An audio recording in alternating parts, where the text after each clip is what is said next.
Olá a todos, sejam muito bem-vindos ao canal Matrix Revelada.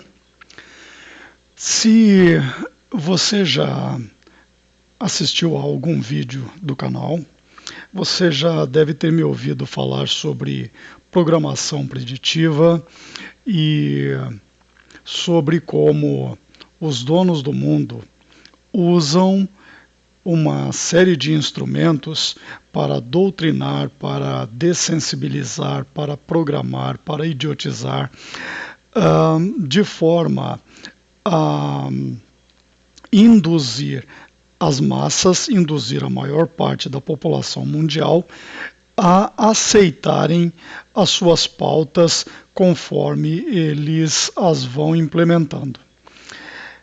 Quem viu O Senhor dos Anéis deve se lembrar daquela famosa frase de um anel para dominar a todos, né?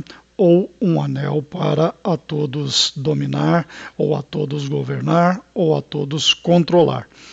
E o criador dos anéis na série, né, na história, é um personagem chamado Sauron. E Sauron está relacionado a essa criatura aí. Esse é o Sauron da trilogia Senhor dos Anéis. E, curiosamente, o Sauron tem essa representação do olho reptiliano. E o Sauron também tem um nome que começa com S e tem essa figura grotesca que lembra algumas descrições que podem até mesmo ser semelhantes a descrições bíblicas de certas criaturas espirituais, de certos anjos. Então, na minha opinião, né, Sauron representa Satanás. E eu quero fazer algumas conexões aqui para salientar um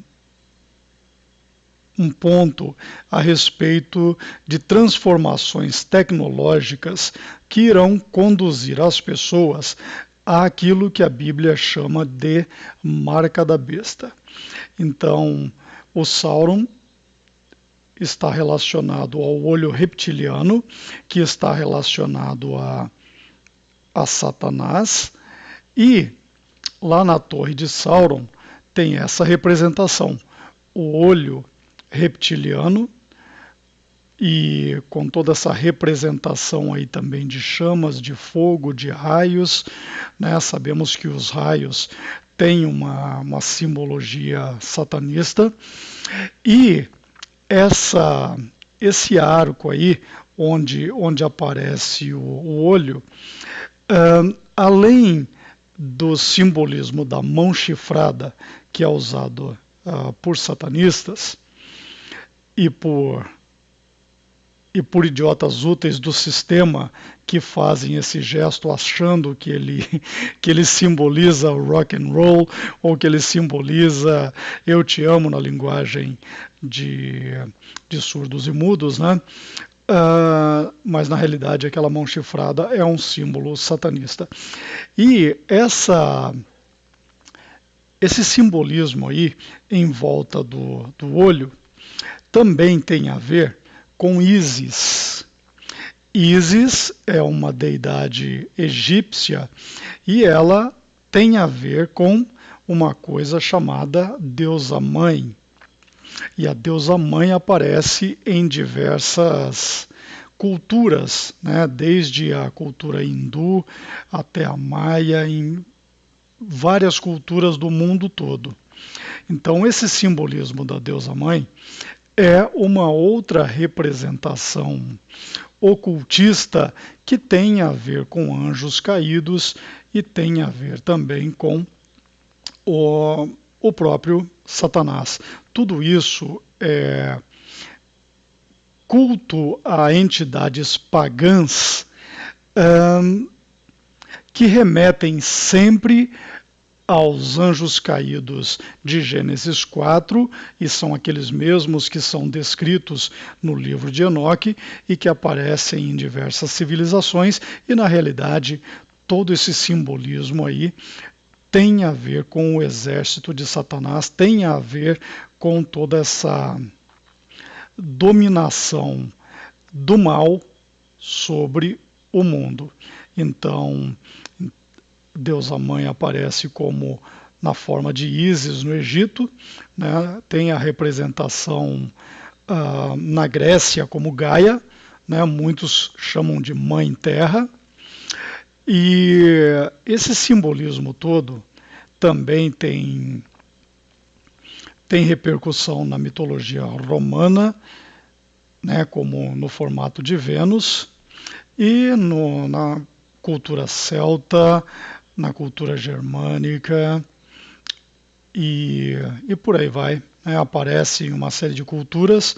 Eu vou fazer um vídeo curto hoje e eventualmente eu vou fazer um vídeo mais prolongado e mais detalhado sobre tudo isso e como isso tem ligação com as pautas LGBT, com pautas relacionadas à ideologia de gênero, com pautas relacionadas ao que esquerdistas chamam de empoderamento da mulher, e que é uma grande armadilha, tem a ver com esse feminismo que nós vemos, tem a ver com Jezabel. A qualquer hora eu vou fazer um vídeo específico sobre Jezabel, espírito de Jezabel e narcisismo, e sobre todas essas heresias que nós vemos nas igrejas, por exemplo, onde mulheres se apresentam como pastoras ou bispas ou apóstolas, seja lá o nome que derem, e tudo isso é antibíblico e não deve ser aturado por aqueles que buscam de fato conhecer a palavra de Deus verdadeiramente como ela é, descontaminada de todo esse sistema religioso maçônico e jesuíta que está por aí. Todo esse simbolismo também anda de mãos dadas com uma coisa chamada The Moon Goddess, que é a deusa da lua, que também está vinculada a todas essas deidades que aparecem em diversas culturas, né, como Artemis. Algumas das principais são Artemis, tem a ver com Shakti do hinduísmo, tem a ver com Diana, né, da mitologia romana. Deixa eu ver, novamente Ísis aparece ali, Juna e daí por diante. Eu estou citando todo esse simbolismo porque tem a ver com o simbolismo ali do Sauron e da Ísis, né? Então, como eu disse, Sauron tem a ver com essa criatura que é uma representação de Lúcifer, de Satanás, que tem a ver com esse olho reptiliano, que tem a ver com esse simbolismo de Ísis, da deusa mãe, com a emasculação, eu acho que é esse o termo, né? Com a feminilização do homem, né? Estão transformando o homem em franguinhos na sociedade moderna e está surgindo aí, né? Está se levantando esse espírito de Jezabel, esse espírito do chamado sagrado feminino, né? Que tem a ver com Semíramis, Nimrod e Tamuz lá da Babilônia. Então, e tem a ver também com todas essas deidades que eu estou mostrando aqui. Para quem quiser ler um pouco mais sobre isso, eu vou deixar aí os links na descrição do vídeo. E por que é que eu estou dizendo todas essas coisas? Porque esse simbolismo vai nos amarrar a dois pontos bíblicos que eu quero mostrar para vocês logo na sequência. Vejam mais esse trechinho aqui do Senhor dos Anéis, que mostra o Gollum, né, o Sméagol, como ele dizia no filme, né? Então, prestem atenção na linguagem do Gollum, como é a voz dele e como ele mistura a primeira pessoa do singular com a primeira pessoa do plural com muita frequência. Isso é feito de propósito, não são erros gramaticais por conta de falta de cultura do autor, não. Isso aí é de propósito, eu já vou explicar por quê. Nós precisa do precioso. Eles roubaram ele da gente. Malditos hobbits pequeninos, malvados, mentirosos, falsos. Não, mestre. Prestem atenção na voz da criatura. Essa criatura, eu já vou fazer uma analogia bíblica ao que essa criatura representa, mas perceba que a voz da criatura sai como se fosse mais de uma pessoa falando. Sim, o precioso, falso. Eles vão enganar você, machucar você, mentir. O mestre é meu amigo. Você não tem amigos. Perceberam que é como uma conversa de um maluco com ele mesmo? Qualquer relação com esquizofrenia não é mera coincidência, e a esquizofrenia é um sintoma de não necessariamente possessão demoníaca, mas opressão demoníaca, que pode vir a se tornar uma possessão demoníaca, mas é sem dúvida uma dominação demoníaca sobre uma pessoa. Ninguém gosta de você. Eu não estou ouvindo, não estou ouvindo. Você é mentiroso e é ladrão. Não. Assassino. Vai embora. Embora. Então, eu quis mostrar esse diálogo da criatura com ela mesma e essas misturas de primeira pessoa do singular com primeira pessoa do plural e erros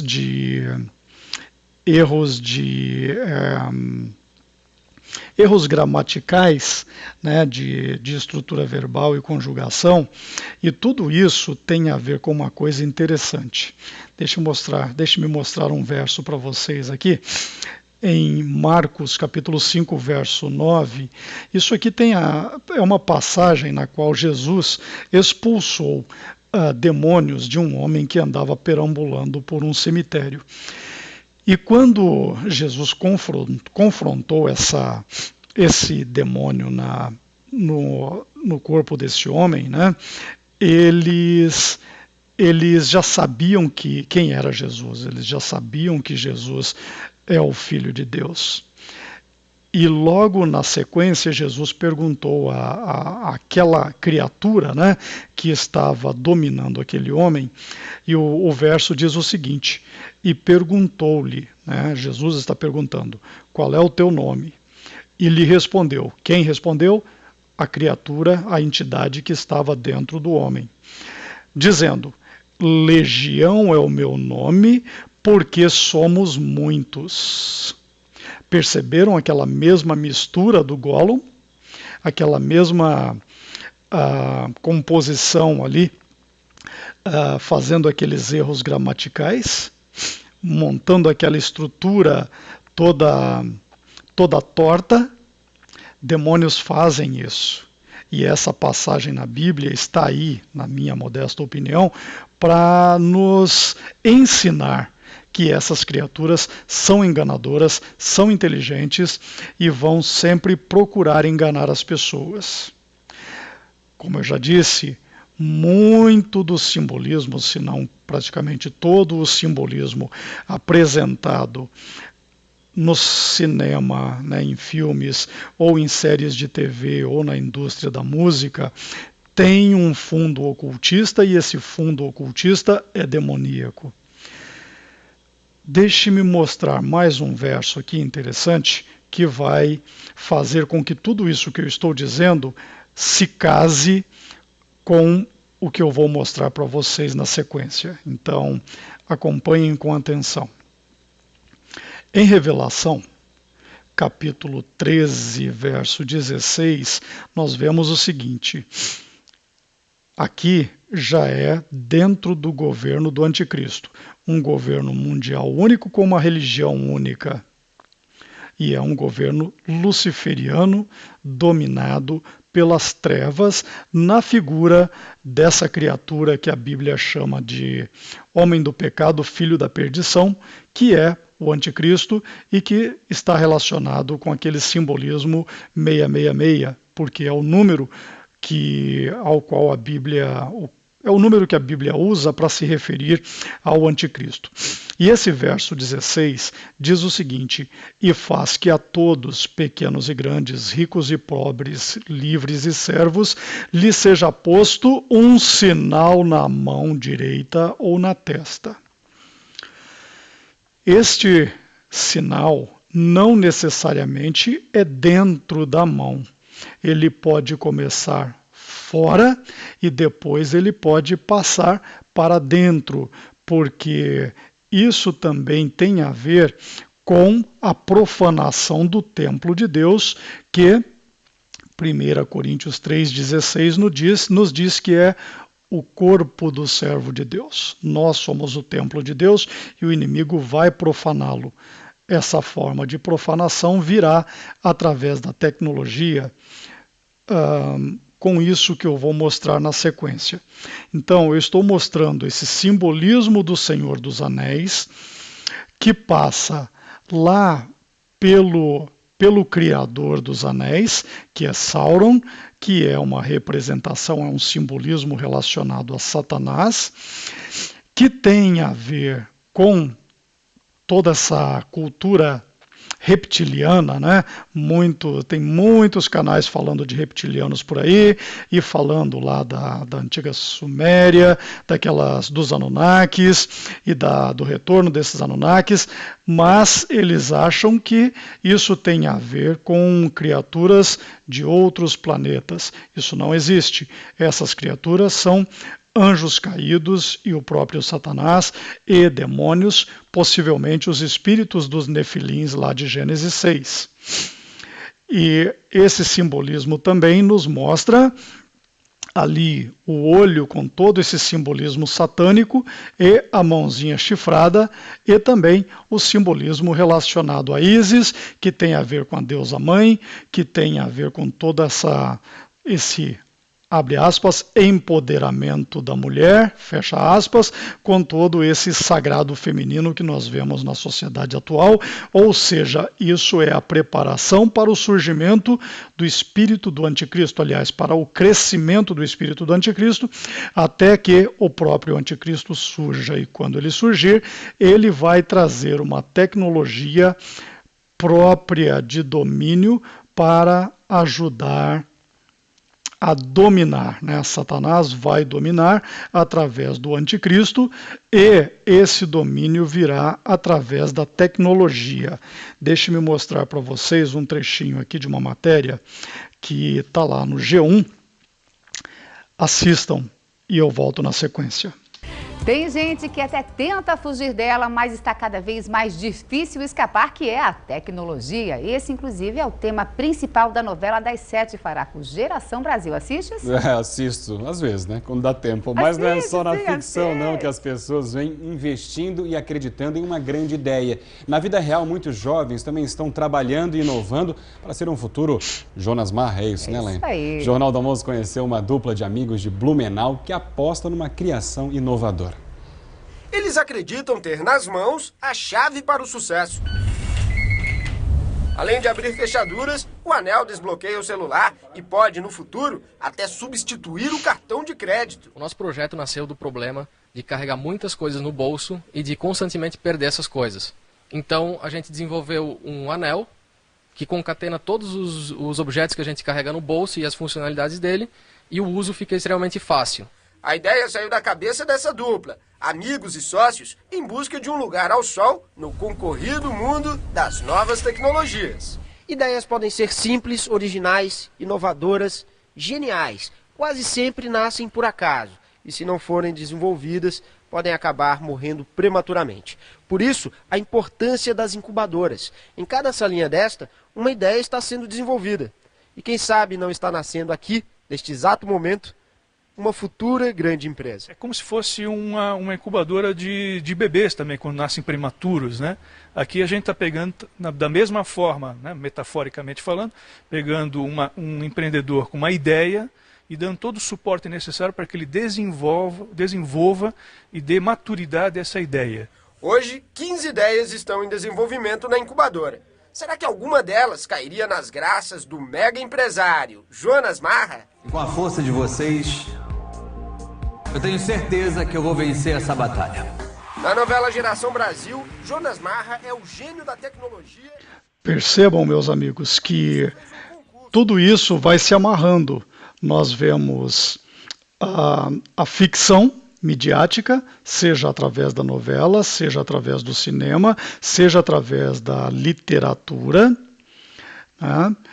E tudo isso vai se amarrando dentro desse mecanismo que eu chamo de sistema, de forma a nos conduzir através dessa programação preditiva a aceitarmos tudo aquilo que será implementado por aqueles que mandam no mundo, que, como eu já disse em vários vídeos, são luciferianos, são satanistas e estão preparando o caminho para o anticristo. Então percebam essas amarrações. O anel também tem um forte simbolismo relacionado à maçonaria, que, como muitos de vocês sabem, é o braço executivo desse lixo todo que nós vemos. Deixe-me seguir um pouco mais adiante para vocês perceberem que isso não é isolado, isso é mundial. Eu vou mostrar uma propaganda para vocês e logo na sequência eu vou voltar, casar tudo isso novamente com o Senhor dos Anéis e concluir, tá? Então, assistam a um trecho dessa propaganda.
Perceberam o nome do anel? O nome desse anel é Token. Token. T-O-K-E-N. Token.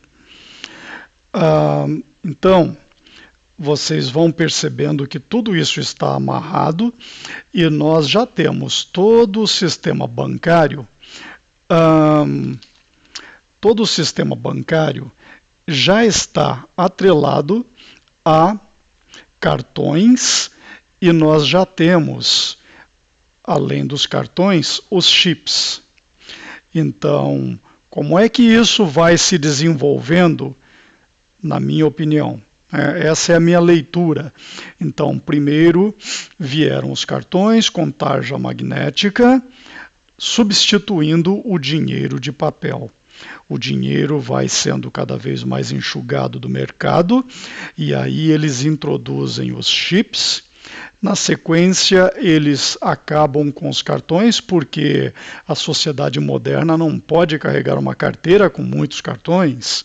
A sociedade quer ser moderninha, a sociedade não quer carregar nada.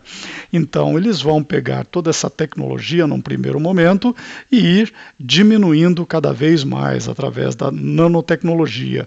Então, tudo aquilo que você carrega na carteira passa para um anel. Eventualmente, isso passa para um chip de identidade por radiofrequência, que é aquele RFID, né? Radio Frequency Identification, que é o chamado chip, que muita gente já anda atrelando à marca da besta. Eu não creio que o chip em si, sozinho, seja o que a Bíblia chama de marca da besta, mas eu acho que ele é uma das premissas, um dos passos, né, um dos degraus, um dos componentes da marca da besta. E isso é extremamente perigoso, porque a Bíblia deixa muito claro que aqueles que aceitarem colocarem no seu corpo a marca da besta, tomarem a marca da besta, irão para o lago de fogo. Então não existe salvação para quem recebe a marca da besta. Então isso é muito importante. Eu fiz questão de mencionar o nome, né, e por que é que eu estou amarrando tudo isso? A tecnologia ao Senhor dos Anéis. O Senhor dos Anéis é uma trilogia escrita por um autor britânico. E o nome desse autor britânico é nada menos que Tolkien. Vocês viram? Percebem a relação? Percebem que há uma conexão? O nome do anel é Tolkien. O nome do autor do Senhor dos Anéis é Tolkien. Uma diferença pequena de grafia, mas essa coincidência nos nomes não é uma coincidência. Não há coincidência nas coisas feitas dentro desse plano demoníaco de transformação do mundo que nós estamos vendo. Não há coincidência nos planos dos donos do mundo. Então, é isso, meus amigos. Deixem aí nos comentários o que vocês acham, se vocês percebem essa mesma conexão, né, que eu estou dizendo para vocês, se vocês concordam comigo ou se discordam, né, ou se querem elaborar alguma coisa além, fiquem à vontade. Né? Novamente, eu peço que compartilhem, curtam, comentem, se inscrevam no canal e nos ajudem a levar essa mensagem ao maior número de pessoas. Então é isso, eu deixo todos vocês com um grande abraço, reflitam sobre essas coisas, meditem na palavra de Deus, conheçam o que diz a Bíblia, porque ela conta a história, o momento que nós estamos vivendo de forma muito clara, e ela mostra muito claramente os tempos tenebrosos que virão pela frente. Então é isso, grande abraço e fiquem todos com Deus.